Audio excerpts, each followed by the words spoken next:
సిద్ధలలో నేను సిద్ధముగా చేసుకో రాజు రానయ్యున్నాడు. శృతి చేసినే పాడనా స్తోత్ర గీతం భజించి నే పొగడనా స్వామి శృతి చేసినే పాడనా స్తోత్ర గీతం. సమరయ స్త్రీని కరుణతో బ్రోచిన సత్యహితుడవు నీవే కదా. సమరయ స్త్రీని కరుణతో బ్రోచిన సత్యహితుడవు నీవే కదా. పాపుల కొరకై ప్రాణమునిచ్చిన కరుణామయుడవు నీవే కదా. పాపుల కొరకై ప్రాణమునిచ్చిన కరుణామయుడవు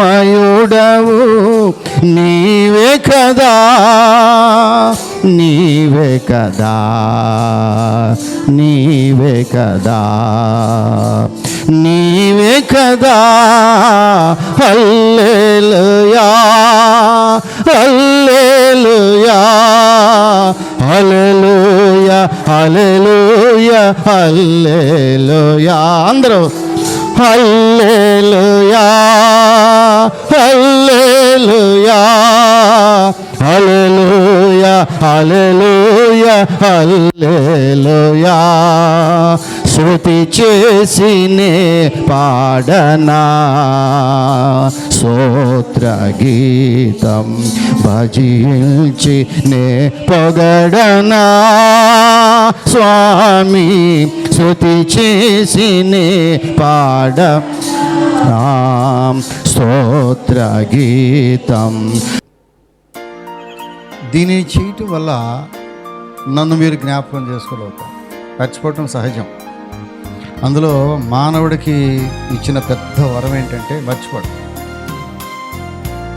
కదా. కొంతమంది తల్లిదండ్రులు చచ్చిపోయిన వాళ్ళు పెద్ద గుర్తురారు, మరుపు ఉంటుంది. కొంతమందికి అయితే ఉదయం ఏం జరుగుతుందో సాయంత్రం గుర్తుండదు, మరుపు. కొంతమంది మనుషులు పలకరెత్తంటే ఎవరు మీరు అంటారు. ఏంటి ఎందుకని? ఆడెవడో మర్చిపోతారు మీరు. కొంతమంది నిద్రపోతే ఏం గుర్తుండవు, తెల్లారి బయటికి అసలు నిద్రపోయి లేవగానే ఎవరు నువ్వు అంటారు. నిద్రట మొత్తం జాగ్రత్త, అట్ట మర్చిపోబాకండి. మీ వారు వచ్చి ఏమేంటి ఏమ్మా ఏంటి కదా టీ పెట్టాను, నువ్వు ఎవరివి అనేది లేనిపోయింది. ఎవరిని మర్చిపోబాకండి. ఎవరినన్నా మర్చిపోవచ్చు కానీ ముసలాయన మర్చిపోబాకండి అమ్మా, చాలా ఇబ్బంది పడతాడు ఆయన. ఇక్కడ ప్రభు అంటున్నాడు దీనిని చేయుడి. ఆ చేసినందువల్ల ప్రభువును మనం జ్ఞాపకం చేసుకుంటున్నాం. దేవుడిచ్చే మాట ప్రియులని. అందుకని రాత్రి ఏమన్నానంటే నేను, అమ్మ ఎవరైతే మారు మనసు పొందారో, ఎవరైతే బాప్తీసం తీసుకున్నారో వారందరూ రొట్టెకి వస్తారు. సో రాలేదే అనుకో, బాప్తీసం తీసుకుని మారు మనసు రక్షణ పొంది బాప్తీసం తీసుకుని రొట్టె తీసుకోవటానికి రాలేదనుకో, ఎవరు అడుగుతారు ప్రతిసారి? అమ్మ నువ్వు రొట్టెకి వస్తావా అని అడగనా నేను? తప్పు కదమ్మా, ఎన్నిసార్లు అడుగుతా? అంటే నీవు దానిని చేయవలసిన బాధ్యత నీదే. ఎవరిది? ఎవరైతే రక్షణ పొందారో, ఎవరైతే బాప్తీసం తీసుకున్నారో, ఎవరైతే విశ్వాసుల జాబితాలకు వచ్చారో బాధ్యత నీదే. దీనిని చేయుడి. దేవుడిచ్చిన ఆజ్ఞ మాట వినాలి. ఏ మాట వినాలి? మొదటి ఆదివారం వచ్చిందంటే ఎవరు చెప్పాలి నీకు? మెసేజ్ పెట్టాలా? అమ్మ మెసేజ్ పెట్టాల్సిన అవసరం ఎవరికి? అప్పుడప్పుడు వస్తున్న వారికి పెట్టాలి తప్ప ఎవరికి అవసరం లేదు. అది రక్షణ పొంది బాప్తీసం తీసుకున్నవారు, వారికి ఖచ్చితంగా తెలుసు మొదటి ఆదివారం దేవుని బలలో పాల్గొనాలి. అప్పుడు ఎంతమంది వచ్చారు రక్షణ పొందిన వాళ్ళు? బాప్తీసం తీసుకున్నాడు ఏం వినాలి? మాట వినాలి. ఇక్కడ మాట విన్నారు వీళ్ళు. ఏం చేశారంట? నేను వచ్చు పర్యంత వరకు నన్ను జ్ఞాపకము చేసుకుంటకై దీనిని చేయుడి. చేయాలమ్మా. ఏంటి? ఏం చేయాలి మనం? రొట్టెను జ్ఞాపకం చేసుకో. రొట్టె అంటే ఆయన శరీరం. ఈ ద్రాక్ష రసమును జ్ఞాపకం చేసుకోండి. ఎందుకని? ఆయన రక్తము, విలువైన రక్తము. ఆ రక్తమే నిన్ను పవిత్రులుగా చేసింది. మానవుడు ఎప్పుడైనా పవిత్రుడు కాగలడమా? ఎన్నడూ కాలేడు. యేసు రక్తము ప్రతి పాపము నుంచి మనలను పవిత్రులుగా చేసింది. అంత పవర్ ఉంది యేసు రక్తానికి.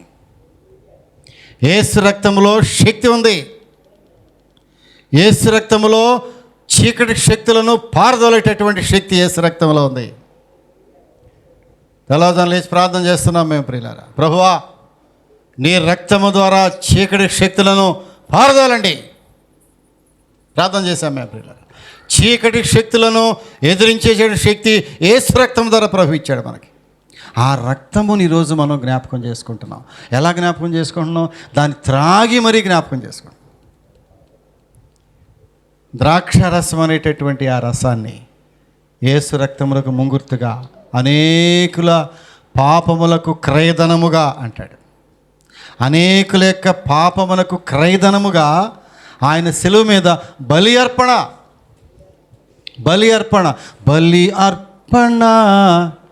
కోరలేదు దేవుడు, నీకిష్టమైనది కావాలి దేవునికి. బలి అర్పణ కోరలేదు దేవుడు, బలి అర్పణ కోరలేదు దేవుడు. బలి అర్పణ నిన్ను కోరలా, ఆయనే బలైపోయాడు. ఎంత ఆశ్చర్యం ఇది! అరిగిపోయిన రికార్డులాగా ఉందా? దేవుడు బలి అయిపోయాడంటే ఆలోచించి ఒకసారి. ఆయన జీవితమును బలి అర్పణగా చేసేసాడు. ఆ సిలువ మీద ఆ కొయ్య సిలువ ఆ కొయ్య కాలు మీద ఆయన జీవితమును పానార్పణముగా పోయబడి. పౌలు గారు అంటాడు, పానార్పణముగా మంచినీళ్ళు వడకబోసినట్టుగా ఆయన యొక్క రుధిర దారులు అలాగా బొట్లుగా కారిపోయినాయి సిలువలో. ప్రియులారా, ఎవరి కోసం? మన కోసం కాదు, నా కోసమే. ఇది గ్రహింపు. నా కోసమే ప్రభువా. ఈ గ్రహింపు రావాలంటే ప్రియులరా, నీవు తప్పకుండా సిలువ ధ్యానం చేయాలి. ప్రభువా, నా కొరకే నీవంతగా శ్రమపడి నలుగొట్టబడ్డావు కాబట్టే ఈరోజు నేను నీ సన్నిధిలో రొట్టె తీసుకోవటానికి అర్హత సంపాదించుకున్నాను. ఎస్, లేకపోతే మనకు అర్హత లేదు. అర్హులము కానీ మనకు దేవుడికి అర్హత నెట్టించాడంటే ఆయన రక్తమును అది జ్ఞాపకం చేసుకోవాలి. అది జ్ఞాపకం చేసుకోకోకుండా మొదటి ఆదివారం కూడా నేను మందిరానికి రాలేనంటే మరి దేవునికి నీవేం చెప్పగలవో ఒకసారి ఆలోచించుకునే. మీరు జ్ఞాపకం చేసుకోనండి అన్నాడు. ప్రియులరా, నేను మీకు అప్పగించిన దాన్ని ప్రభు వలన పొందితిని. పాపపు ఊబిలో నేనుండగా ప్రేమతో నన్నాకర్షించితివే, కల్వారి రక్తముతో శుద్ధి చేసి, కల్వారి రక్తముతో శుద్ధి చేసి, రక్షించి పరిశుద్ధులతో చేర్చి ప్రభువా నీ సముఖము నందు సంతోషము కలదు. హల్లెలూయా సదా పాడెదన్, హల్లెలూయా సదా పాడెదన్. ప్రభువా నీ సముఖము నందు సముద్ర తారంగ మూలవలే శోధనలెన్నో ఎదురైనను, సముద్ర తారంగ మూలావలే శోధనలెన్నో ఎదురైనను ఆదరణ కర్తాచే ఆదరించి ఆదరణ కర్తాచే ఆదరించి నీ నిత్య కృపలో భద్రపరచి ప్రభువా నీ సముఖము నందు సంతోషము కలదు. హల్లెలూయా సదా పాడెదను, హల్లెలూయా సదా పాడెదను. ప్రభువా నీ సౌందర్య సియోని తాళచగా ఉప్పొంగుచున్న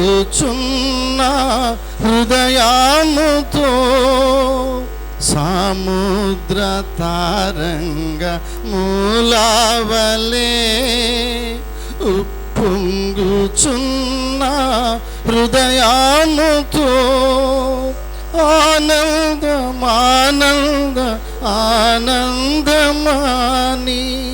ఆనందమానంద ఆనందమాని ప్రియునితో నేను పాడేదను. ప్రభువా నీ సముఖము నందు సంతోషము కలదు. హల్లెలూయా సదా పాడెదను, హల్లెలూయా సదా పాడెదను. ప్రభువా నీ సముఖము నందు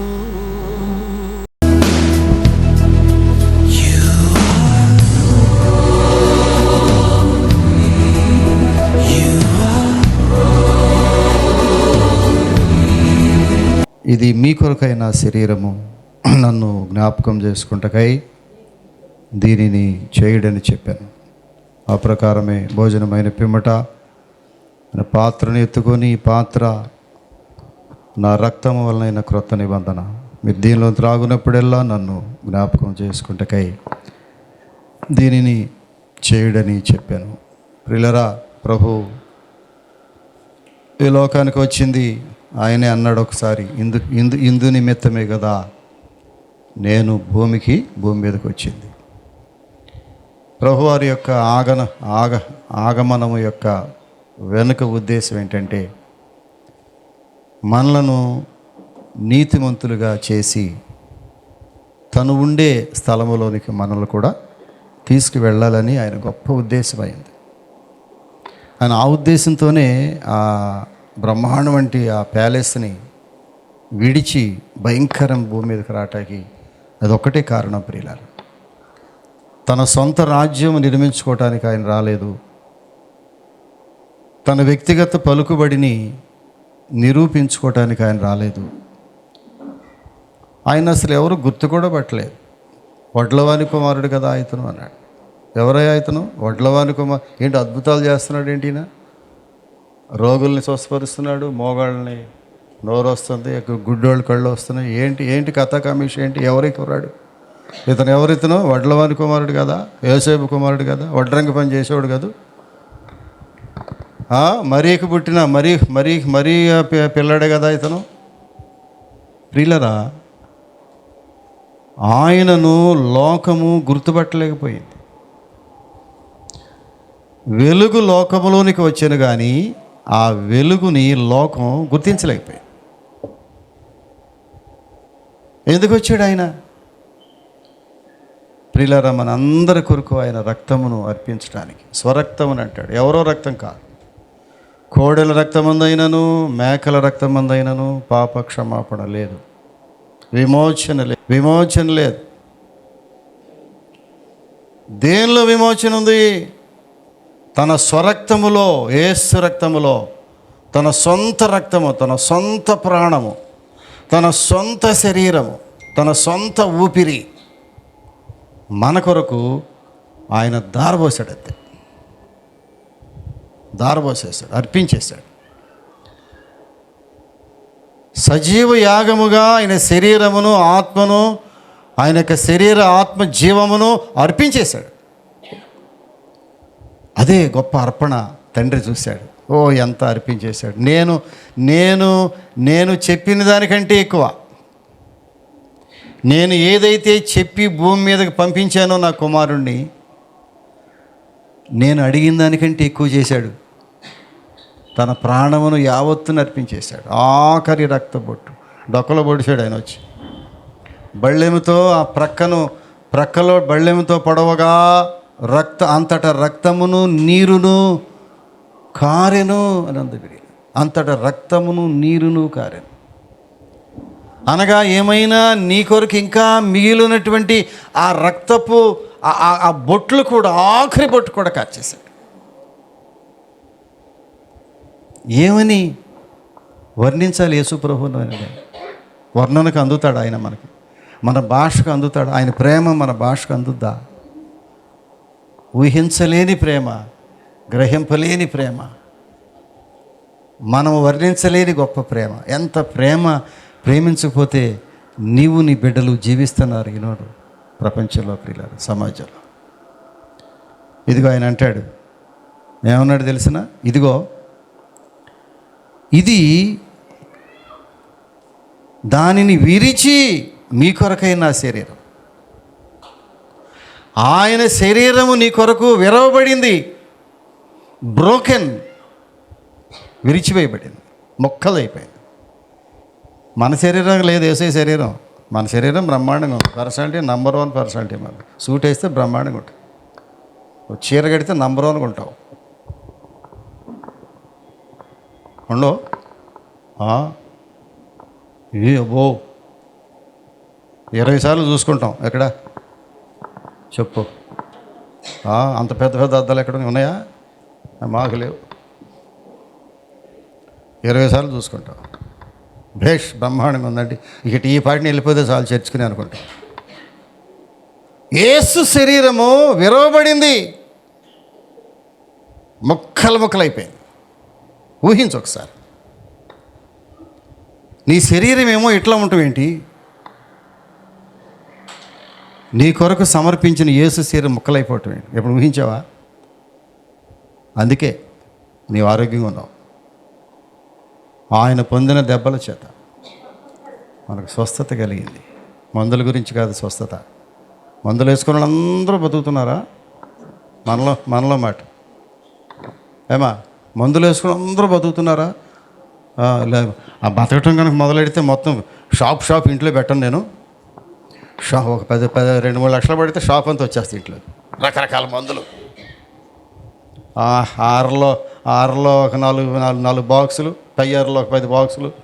ఏంటి ఈ ట్యాబ్లెట్లమ్మా? ఈ ఆరులో ఒక టానిక్లో ఒక 30,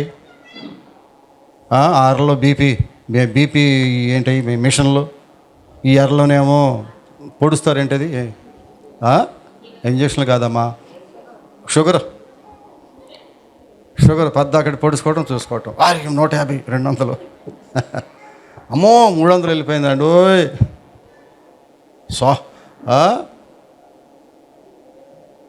ఆయన పొందిన దెబ్బల చేత మనకు స్వస్థత కలుగుతున్నది. చప్పట్లు కొట్టండి ఒకసారి. ఒక ఆమె ఇట్లాగే తాగిందంట, బల్లారథంలోకి వెళ్ళి, అయ్యా ఎప్పుడు ఎన్నాళ్ళ నుంచో రోగం నయం అవ్వట్లేదు అయ్యా. చూడండి విశ్వాసం ఎంత గొప్పదో చూడండి. అమ్మ, విశ్వాసానికి చాలా శక్తి ఉంది అని ఎంతకి తగ్గట్లేదు. అయ్యగారు ఇచ్చిన ఈ ద్రాక్ష రసం, ఇదేంటో యేసు రక్తం అంటున్నారు దీన్ని. ఈ ద్రాక్ష రసం రక్తంలాగానే ఎర్ర కనపడుతుంది. ఇది రక్తంలాగానే ఉంటుంది. అది ఆ సహోదరి ఆ గ్లాసుని పట్టుకుని ప్రార్థన చేసుకుని కదా జరిగిన సత్యం. ప్రియులారే, ప్రభువా ఇది నీ రక్తం అంటున్నారు, నేను నమ్ముతున్నా. పాస్టర్ గారు చూడటమే కాదు, నేను కూడా నమ్ముతున్నాను ఇది నీ రక్తం. ఇది ఆనాడు సెలువులో నా కొరకే చిందించిన రక్తం ఇది. దీన్ని ఇప్పుడు నేను తాగుతా. ఏమైనా సరే ఈరోజు నా శరీరములకి వెళ్ళిపోవాలి. ఆ ద్రాక్షారసం కాదు, ఇది రక్తమే, నీ రక్తం. ఇది నా కొరకు చిందించబడుచున్నటువంటి నిబంధన రక్తం ఇది అంటాడు. నీ చేతిలోకి వచ్చే ఆ చిన్న ఏముంటుంది దాన్ని, ఆ చిన్న గ్లాసు ఏంటది? నిబంధన రక్తము. అంత విశ్వాసంతో, ప్రగాఢ విశ్వాసంతో, మీరేంటో నాకు తెలియదమ్మా, నాకున్న విశ్వాసం ఏంటంటే అది యేసు రక్తము.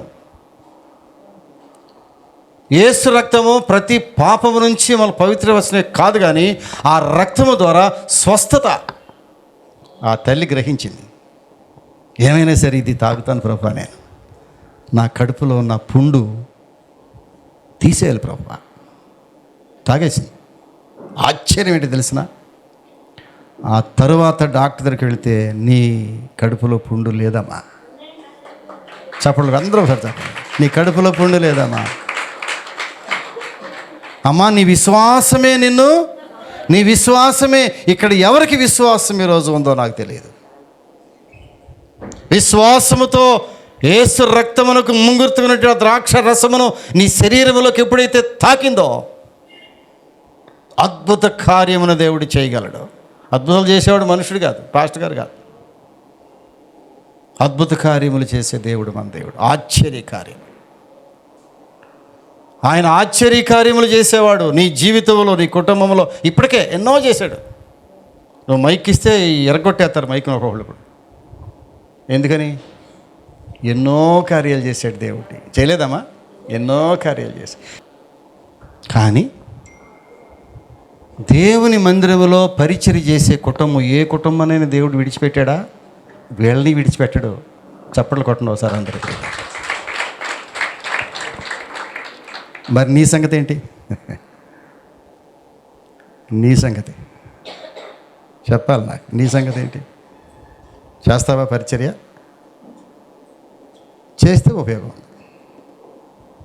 పరిచర్య చేస్తే దానికి వడ్డీతో సహా నీ బిడ్డల పరిచర్యకి పెట్టి ఇక్కడ ఏమా మైక్ ఇస్తే బ్రహ్మాండంగా చెప్తారు. ఇప్పుడు వీళ్ళు నీ బిడ్డలకు పరిచర్యకి పెట్టి ఇప్పుడు ఇక్కడ.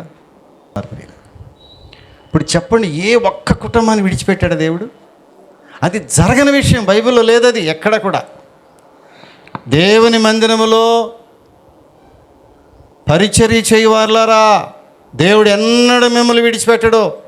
నేను ఇంకనూ నా కుటుంబం ఈ విధంగా ఉంది అంటే పరిచర్య ఒకటే కారణం, వేరే మార్గం లేదు. నేను చదువుకున్నాను, ఉద్యోగాలు చేసామను, లక్షల సంపద కాదు ప్రియులారా. అది ఎన్నడూ మాకు భోజనం పెట్టలేదు.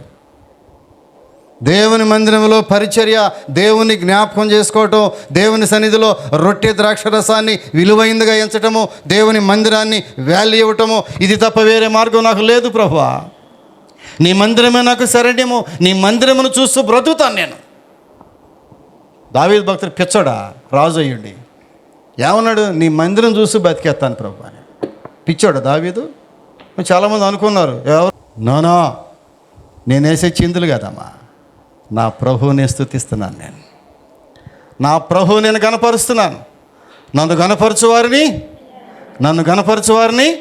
నేను గనపరుస్తాను.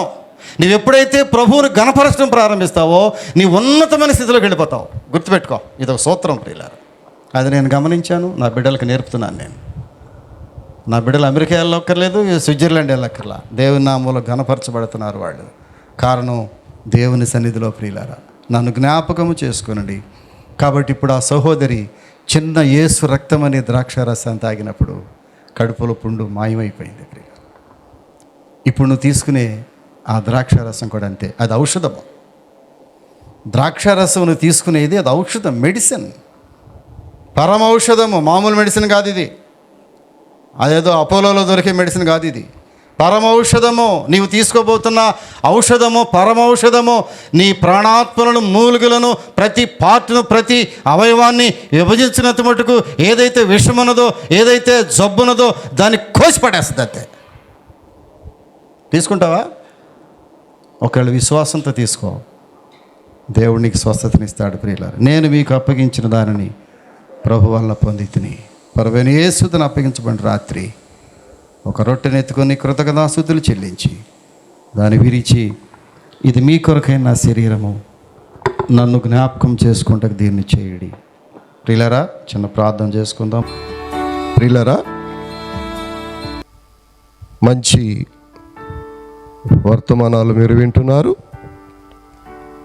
మెర్సీ ప్రార్థన మందిరం నుండి వెలువడేటటువంటి ఈ విలువైన వర్తమానాలను మీరు విని ఆత్మీయంగా మేలు పొందుతున్నారని విశ్వసిస్తున్నాను. అనేకులు ఈ వర్తమానాలు విని ఫోన్ ద్వారా మాకు తెలియపరుస్తున్నారు. వారి ప్రార్థన అవసరతలు మాకు తెలియపరుస్తున్నారు.